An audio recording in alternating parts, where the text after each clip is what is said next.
ગિરનારની ગોદમાં થશે મહાશિવરાત્રી મિની કુંભ મેળાનો પ્રારંભ। મેળાને લઈ જિલ્લા વહીવટીતંત્ર દ્વારા તૈયારીઓને આખરી ઓપ આપવામાં આવી રહ્યો છે। આવતીકાલ મહાસુદ નોમના રોજ ભવનાથ મંદિરે સવારે 9 કલાકે ધ્વજારોહણ બાદ મેળાને ખુલ્લો મુકાશે। સાથે જ નાયબ મુખ્યમંત્રી હર્ષ સંઘવીની ઉપસ્થિતિમાં ગિરનાર સીસીટીવી પ્રોજેક્ટનું લોકાર્પણ કરાશે।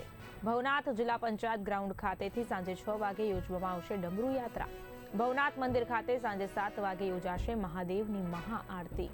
રાત્રિના સમયે જિલ્લા પંચાયત ગ્રાઉન્ડ ખાતે રાજભા ગઢવી સહિતના સંતવાણીના આરાધકો દ્વારા સંતવાણી કાર્યક્રમ યોજાશે। મેળામાં મોટી સંખ્યામાં ભાવિ ભક્તોને પધારવા જિલ્લા વહીવટીતંત્ર દ્વારા નિમંત્રણ આપવામાં આવ્યું।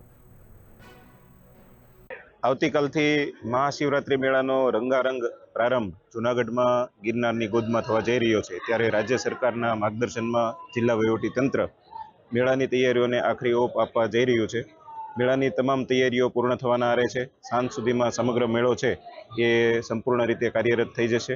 આ ઉપરાંત ખાસ કરીને જો આ વખતે વાત કરીએ તો આવતીકાલના તારીખ 11 તારીખના મુખ્ય જે કાર્યક્રમો છે એની વાત કરીએ તો સવારમાં 7:30 વાગે જિલ્લા વહીવટીતંત્ર દ્વારા ધ્વજારોહણ માટે ભરડા વાવથી એકત્ર થઈ અને પદયાત્રા કરવામાં આવશે અને 9 વાગ્યે ધ્વજારોહણ કરવામાં આવશે ભવનાથ મહાદેવ મંદિર ખાતે।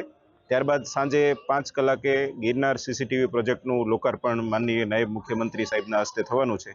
ત્યારબાદ જે ડમરૂ યાત્રા છે એનું પ્રસ્થાન સાંજે 6 કલાકે સાંસ્કૃતિક કાર્યક્રમનું જે મેદાન છે ત્યાંથી કરવામાં આવશે।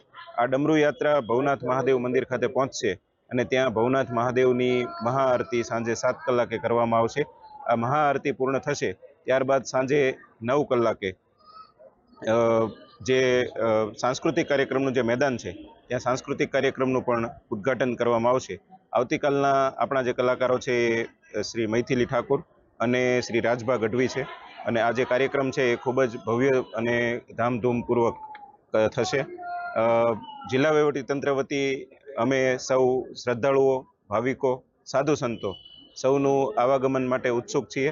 તમામ તૈયારીઓ પૂર્ણ થવામાં આરે જ છે અને લોકોને અગવડ ન પડે એના માટે તંત્ર છે એ કટિબદ્ધ છે। સૌને આ મહાશિવરાત્રી મેળો છે એમાં પધારવા માટે જિલ્લા વહીવટીતંત્ર વતી, જિલ્લા કલેક્ટર સાહેબ વતી અમે સૌને નિમંત્રણ આપીએ છીએ। સૌ પધારો અને પુણ્યનું ભાથું બાંધો। ભજન, ભોજન અને ભક્તિના ત્રિવેણી સંગમમાં ડૂબકી લગાવી અને હર હર મહાદેવ સાથે સૌને જય ભવનાથ।